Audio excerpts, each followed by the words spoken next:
바울은 디모데후서 3장에서 마지막 때를 살아가는 성도들이 겪게 될 어려움을 경고하면서 그들이 믿음을 지키기 위해서 어떻게 살아가야 하는지를 가르쳐 줍니다. 1절부터 9절 말씀 속에는 마지막 때를 살아가는 성도들에게 구체적으로 어떠한 유혹들이 있는지를 설명합니다. 1절, 너는 이것을 알라.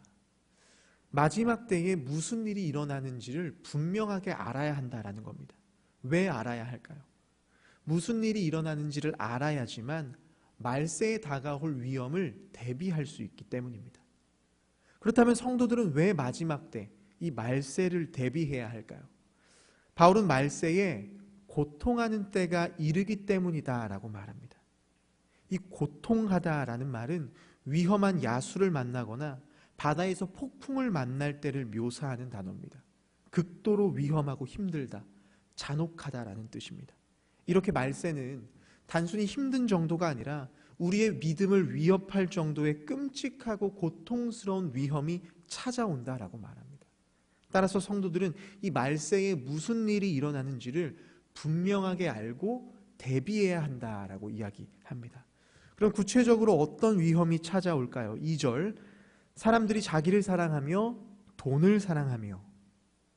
이 말세의 중요한 특징은 사람들이 사랑하지 말아야 할 것을 사랑한다라는 겁니다.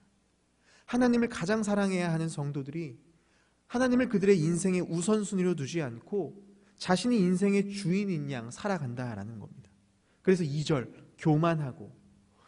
성경에서 교만은 모든 죄의 뿌리입니다. 인류의 타락 역시 그 첫 시작은 교만으로부터 시작했습니다. 사탄의 타락도 하나님과 같아지려고 했던 교만으로부터 시작했고, 인류의 조상 아담과 하와 역시 하나님처럼 될 수 있다라는 교만에 사로잡혀서 하나님을 떠났습니다. 이처럼 모든 죄는 교만으로부터 시작됩니다.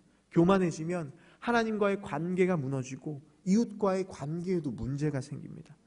따라서 교만에 빠진 사람들은 2절, 서로를 비방하고 부모를 거역하고 거룩하지 않은 모습으로 서로를 대하게 됩니다. 또 3절, 무정하며. 이 성경에서 이야기하는 사랑은요, 총 4가지입니다. 하나님 사랑 아가페, 친구 간의 우정 필레오, 남녀 간의 사랑 에로스가 있습니다. 그리고 마지막 4번째가 가족 간의 사랑 스톨게입니다. 이 3절에서 무정하다라는 말은요, 4번째 사랑 스톨게에서 파생된 단어입니다. 따라서 무정하게 된다라는 말은 말세가 되면 가족 간의 본능적인 사랑마저 사라진다라는 말입니다. 부모가 자녀를 학대하고 버리는 일이 생기고, 반대로 2절, 자식이 부모를 거역하는 일도 벌어집니다. 이처럼 말세가 되면 하나님이 세우신 가정의 원리가 무너지는 일이 일어날 것이다 라고 이야기합니다. 또 3절, 원통함을 풀지 않고. 이 말세가 되면 사람들이 원한을 품고 용서하지 않는다라고 말합니다. 예수님은 제자들에게 7번을 70번까지 용서하라고 하셨습니다. 하나님께 용서받을 수 없는 우리가 용서받았기 때문에 내 이웃의 잘못을 용서하는 것은 마땅한 일이라는 겁니다. 그런데 말세가 되면 세상뿐만 아니라 예수를 믿는다고 고백하는 성도들 안에도 원통함을 풀지 않습니다.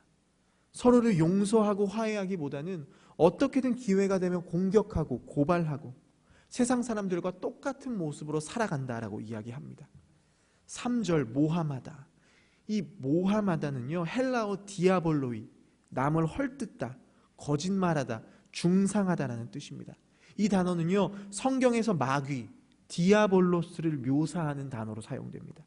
따라서 말세에는 마귀와 같이 행동하는 자들이 많아진다라는 거예요. 거짓말을 퍼뜨리고 서로를 모함하고 관계를 깨뜨리는 악한 일들이 벌어진다라고 이야기합니다. 이 모든 일은 말세에 왜 벌어질까요?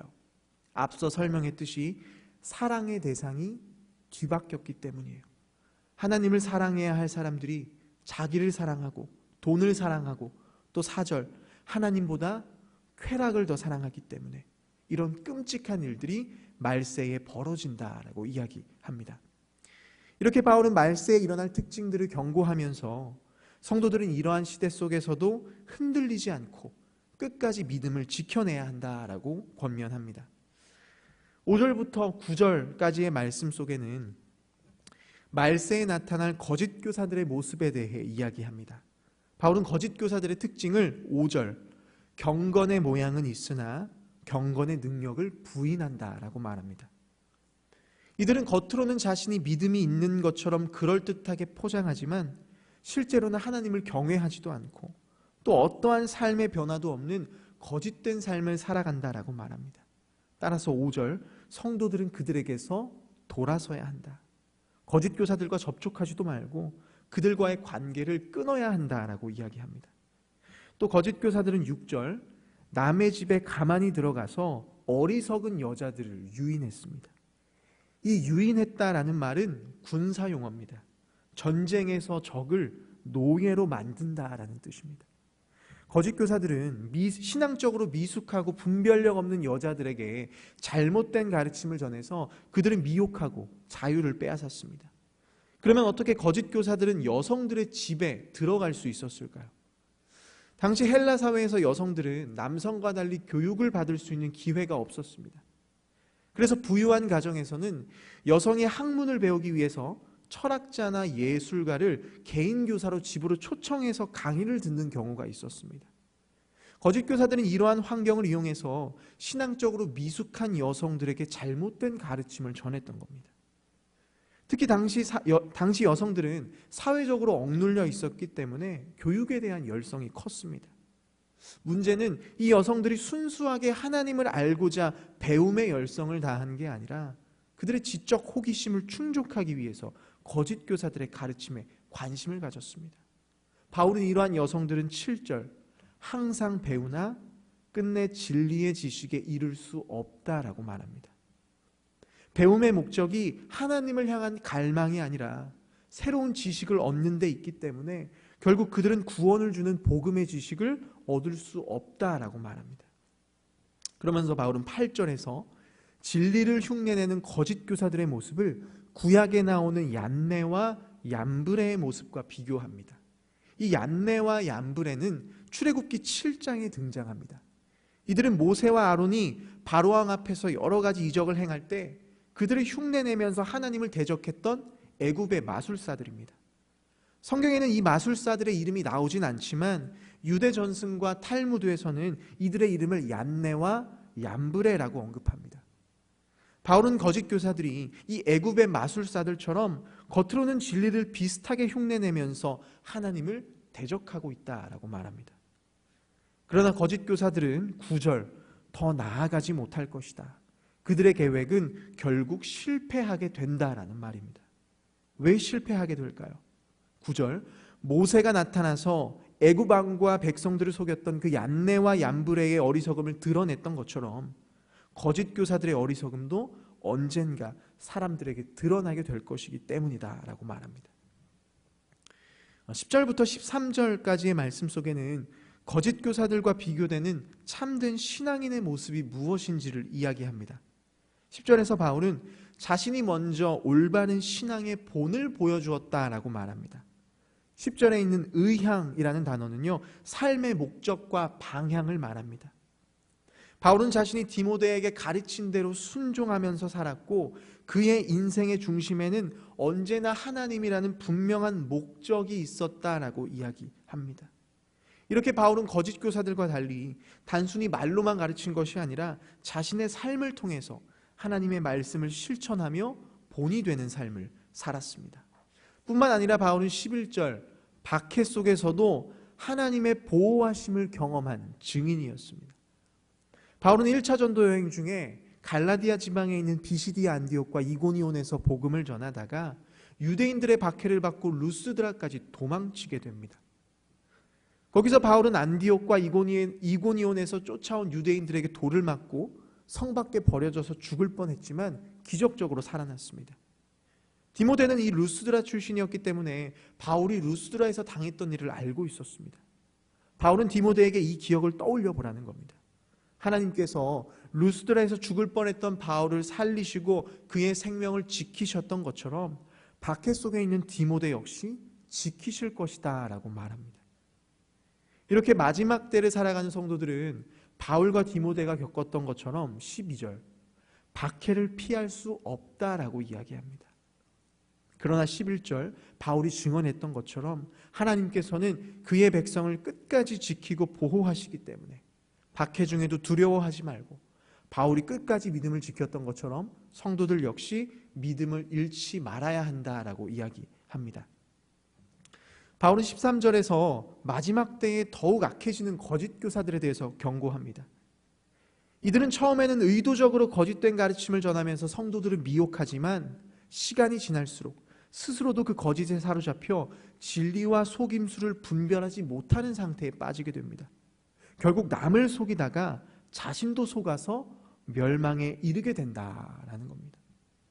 14절부터 17절까지의 말씀 속에는 마지막 때를 살아가는 성도들은 무엇을 붙들고 살아가야 하는가에 대해서 설명합니다. 바울은 먼저 디모데에게 지금껏 배우고 확신한 일에 거하라라고 말합니다. 그러면 디모데가 지금껏 배우고 확신해 온 것은 무엇일까요? 디모데는 어려서부터 어머니 유니게와 외할머니 로이스로부터 신앙을 물려받고 하나님 말씀을 배우며 자랐습니다. 또 바울과 함께 동행하면서 복음에 대해서도 배웠습니다. 바울은 디모데에게 지금까지 배운 하나님 말씀에 거해야 한다라고 말합니다. 여기서 거하다라는 말은 지속하라라는 뜻입니다. 즉 주님이 다시 오실 때까지 지금까지 어머니, 할머니 또 바울에게 배웠던 그 하나님 말씀을 끝까지 붙들고 살아야 한다는 겁니다. 왜요? 성경이야말로 거짓이 가득한 세상 속에서 진리가 무엇인지를 분별해주는 분명한 기준이 되기 때문입니다. 이렇게 바울은 마지막 때를 살아가는 성도들은 거짓된 가르침 속에서 오직 하나님 말씀을 붙들며 살아가야 한다라고 이야기합니다. 그러면서 바울은 하나님께서 우리에게 성경을 주신 목적에 대해서 설명합니다. 15절 성경은 능히 너로 하여금 그리스도 예수 안에 있는 믿음을 말미암아 구원에 이르는 지혜가 있게 하느니라. 바울은 하나님께서 우리에게 성경을 주신 목적은 모든 사람이 예수를 믿고 구원받게 하기 위함이다 라고 말합니다. 따라서 성도들은 마지막 때에 구원을 주는 성경을 반드시 붙들고 살아가야 합니다. 이어지는 16절에서 바울은 성경의 권위와 그 유익성에 대해서 설명합니다. 16절 모든 성경은 하나님의 감동으로 되었다. 이 하나님의 감동이라는 말은 하나님의 숨결로라는 뜻입니다. 따라서 성경은 하나님의 숨결이 담겨져 있는 살아있는 하나님 말씀입니다. 성경은 단순한 사람의 기록이 아니라 우리에게 생명을 주는 하나님의 호흡이 담긴 살아있는 말씀이라는 거예요. 그렇다면 성경은 우리에게 어떤 유익을 줄까요? 성경은 하나님의 진리를 깨닫도록 우리를 교훈합니다. 또 책망합니다. 우리의 죄가 무엇인지를 깨닫게 해줍니다. 그리고 우리를 바르게 합니다. 하나님의 뜻으로부터 흐트러져 있는 우리를 바로잡아 준다. 그리고 마지막으로 의로 교육하기에 유익하다. 우리가 하나님의 뜻대로 살아가도록 말씀이 우리를 훈련시킨다라는 겁니다. 이렇게 성경은 우리를 교훈하고 책망하고 바르게 하고 의로 교육해서 궁극적으로 17절 우리를 하나님의 사람으로 온전하게 한다라고 말합니다. 이 온전하다는 적합한이라는 뜻입니다. 따라서 성경은 우리가 하나님의 선한 뜻을 이룰 수 있는 적합한 사람, 준비된 사람으로 훈련시키고 변화시킨다라는 이야기입니다. 바울은 이렇게 하나님께서 우리에게 성경을 주신 목적, 또 성경이 우리에게 어떤 유익을 주는지를 설명하면서 마지막 때를 살아가는 성도들은 반드시 하나님 말씀을 붙들고 살아야 한다라고 권면합니다. 말씀을 정리합니다. 바울은 말세에 나타날 징조들에 대해서 설명했습니다. 사람들은 자기를 사랑하고 돈을 사랑하고 쾌락을 하나님보다 더 사랑하게 된다.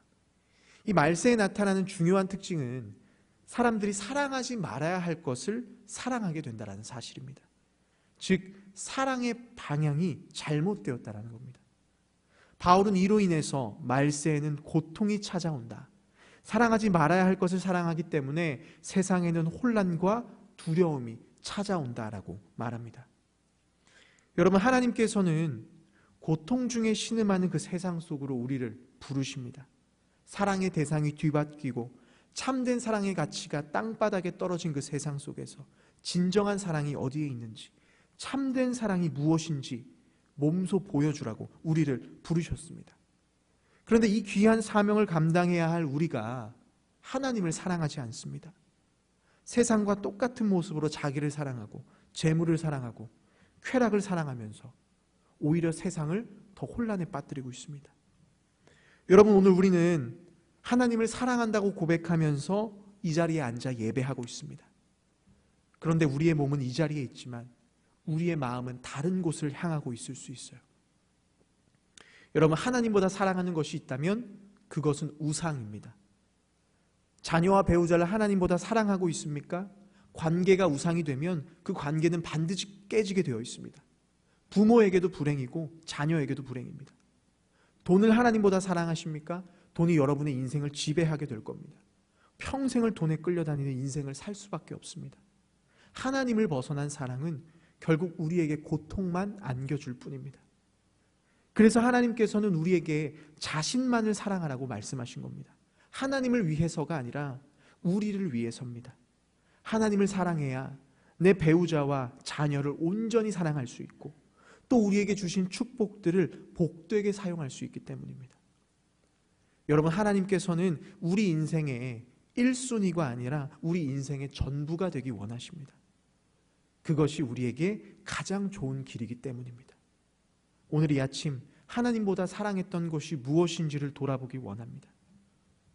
그리고 하나님을 내 인생의 유일한 사랑의 대상으로 고백하시길 바랍니다. 그것이 우리가 가장 행복한 인생을 사는 길이고 마지막 때에 사랑의 대상이 뒤바뀌어서 신음하고 고통받는 이 세상을 변화시킬 수 있는 참된 믿음인 줄 믿습니다.